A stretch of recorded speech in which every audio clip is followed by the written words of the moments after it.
অবিরাম বৃষ্টির কারণে উপচে পড়ছে হিমালয়ের দেশ নেপালের বেশিরভাগ নদী। ভয়াবহ বন্যায় ডুবে গেছে রাস্তাঘাট। পানির ঢলে সৃষ্ট ভূমিধসে ২৮ সেপ্টেম্বর শনিবার পর্যন্ত ২৪ ঘণ্টায় অন্তত ১০ জনের মৃত্যু ও ৭ জনের নিখোঁজ হওয়ার কথা জানিয়েছে দেশটির কর্তৃপক্ষ। কি করব আমরা? শুধু আমাদের এখানে নয়, সব জায়গায় ঘটছে এমন বিপর্যয়।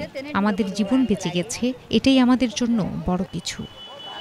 দক্ষিণ এশিয়ার মৌসুমি বৃষ্টি শুরু হতে সপ্তাহখানেক দেরি হলেও গোটা অঞ্চলে এখন নেমেছে মুষলধারে বর্ষণ। নেপাল পুলিশের মুখপাত্র দান বাহাদুর কার্কির দেয়া বক্তব্য অনুসারে ভূমিধসে প্রায় ৩০টি জায়গায় বন্ধ হয়ে গেছে হাইওয়ে। ধ্বংসস্তূপ সরিয়ে রাস্তা চালুর কাজ করে যাচ্ছে দেশটির পুলিশ। রাজধানী কাঠমান্ডুতে আগাম পূর্বাভাস দেওয়ার দায়িত্বে থাকা একজন কর্মকর্তা জানিয়েছেন, রবিবারের আগে বৃষ্টি কমার কোনো সম্ভাবনা নেই। এই বছরের বাড়তি বৃষ্টিপাতের জন্য প্রতিবেশী রাষ্ট্র ভারতের কিছু অংশের নিম্নচাপপ্রবণ আবহাওয়া দায়ী, এমনটাই মনে করেন তিনি। হাফিজুল ইসলাম, বাংলা ভিশন।